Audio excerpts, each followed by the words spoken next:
Welcome back mga kaaltab. Ito na naman po ang inyong lingkod, si Mr. Destiny. At magbibigay po tayo ng pinakamainit na update po ngayon sa social media. Wala po ba kayong napapansin mga kaaltab? Wala po ba kayong nakikita man lang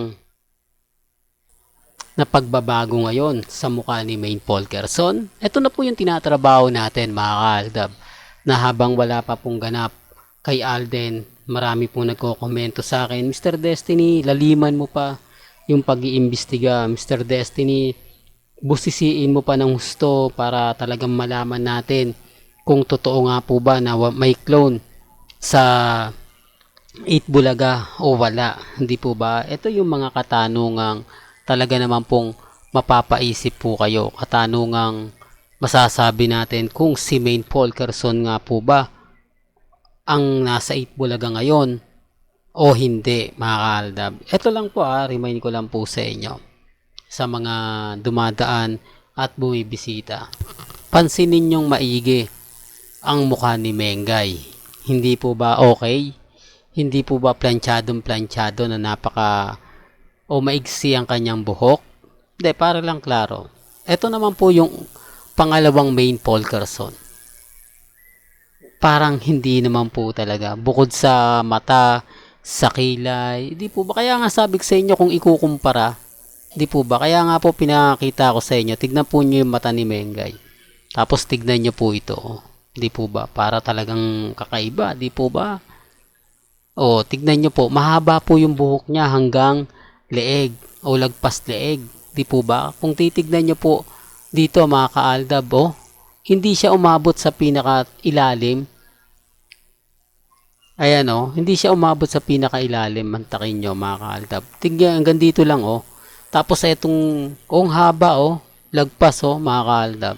Kinaklaro ko lang Hindi ba ko namimilit na never po tayong kumbaga magsasabi ng ganito ganyan. Ang sinasabi ko lang po rito, yung reaction po na mga mamis, mga titas, mga senyor na binibigay po sa atin na Mr. Destiny, pansinin mo parang may mali.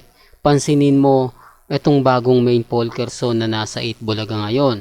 Kung titignan nyo ang itsura ng muka, di po ba? Tapos dito, yung may kalyo yung pisngi, yung parang may bukol, di po ba? Kung titignan nyo mga kaaldab dito, di po ba? Makinis. Siyempre, gagawin natin yung tatlo. Di po ba? Hindi, sinasabi ko lang po ito para lang klaro. Ngayon, marami na namang magre-react sa akin. Ako, sinisira mo lang Ini-edit mo lang yan, hindi naman ganyan yan. Ikaw lang yung nagbabago niyan. Ikaw lang nagsasabi niyan ganyan. Yung iba, hindi naman pinapansin. Ito nga po sabi ko sa inyo ang pagkakaiba nang lagi ka nakatutok. Ito yung pagkakaiba na masaya ka dahil kumbaga nakakakuha ka ng mga impormasyon na po pwede mong ipambasag sa Aldab o sa mga Armin at Main Fanatics. Di po ba? Hindi ko to pinipilit. Kumbaga ako lang naman po nagbibigay sa inyo ng ganap. Nagbibigay lang ng update. Depende po sa inyo kung sino yung paniniwalaan ninyo. Kung sa tingin nyo po ba fake news si Mr. Destiny, wala naman pong problema. Di po ba?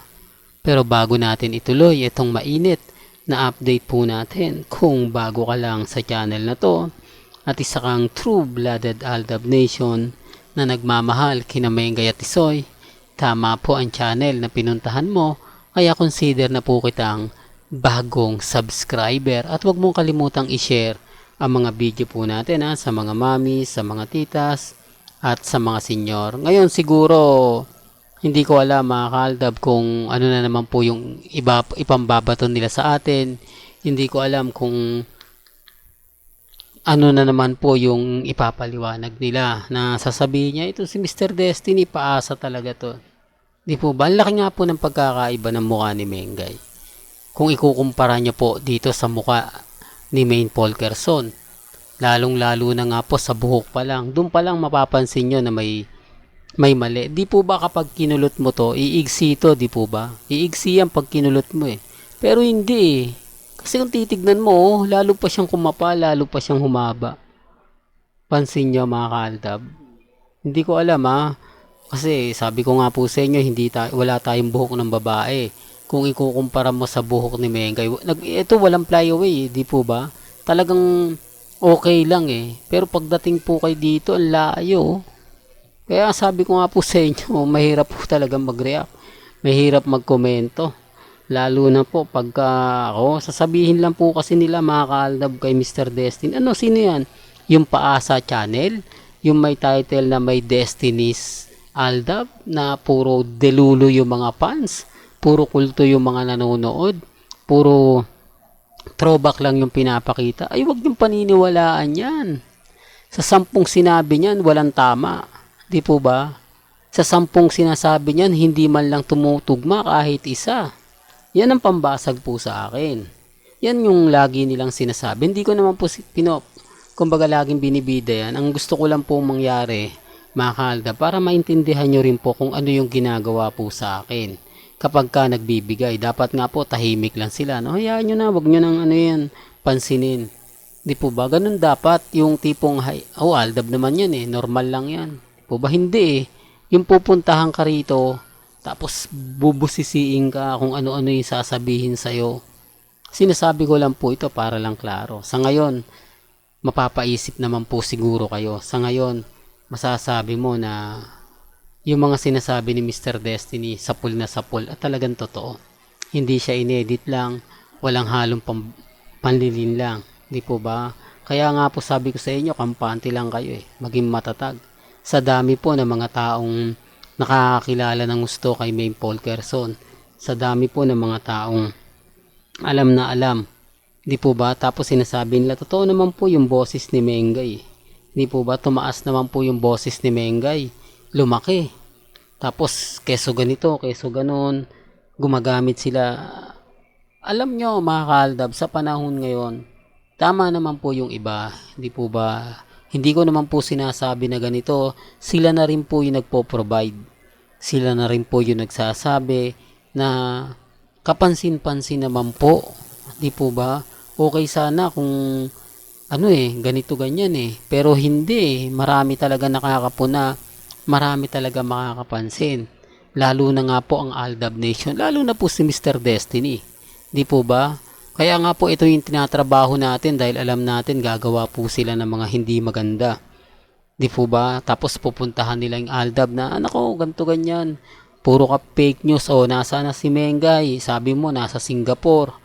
Sabi mo nasa South Korea. Pupunta magkikita sila ni Alden. Pero Monday to Tuesday, Wednesday na andyan yan sa Itbulaga. Hindi po ba? Hindi, sinasabi ko lang po para lang po sa kalaman ng lahat. Kaya nga po, nasabi natin na tama yung mga komento ng mga mamis, mga titas, mga senyor na hindi nga po talaga si May Polkerson ang nakita nila. Hindi po ba? Ibig sabihin lang talaga totoo. Ibig sabihin lang po na malaki talaga yung boses. Hindi po ba? Hindi naman po sila magkakaroon ng mga ganito kung hindi naman po talaga nila nakita. Pero gaya na sinabi ko, ako wala pong pilitan. Never po tayong mamimilit. Never po tayong magpapaasa. Never po tayong gagawin ng ganito ganyan. Ang sa akin lang po, konting update lang, masaya na po tayo. Ayaw man nila maniwala, sabihin man nila na hindi, fake news yan si Mr. Destiny, wag niyong paniniwalaan. Hindi naman po tayo mamimilit. Di po ba? Basta kayo na po bahala mag-react, kayo na po bahala magkomento. Di po ba? Ngayon mapapaisip po yung karamihan. Ngayon kumbaga parang talagang kasi balot na balot, tapos ngayon naka-jumper lang si Mengay, etc. Di po ba? Tapos planchado ang buhok, napaka ganda. Kung ikukumpara mo rito sa buhok na hindi mo alam kung sinabunutan, hindi mo alam kung di po ba? Parang di po ba yung galawang hindi katulad nito, mga kaaldab, malinis na malinis at talagang planchado. Di po ba? Well, hanggang dito na lang po ang ating latest updates. Kaya kung gusto nyo pa po ng pinaka-latest at sariwang update, abay tumutok lang po kayo dito po sa channel ni Mr. Destiny. para updated po kayo sa mga bago at sa mga latest po na i-upload po natin maya-maya lang. Hanggang sa muli, salamat po sa panonood at pakikinig.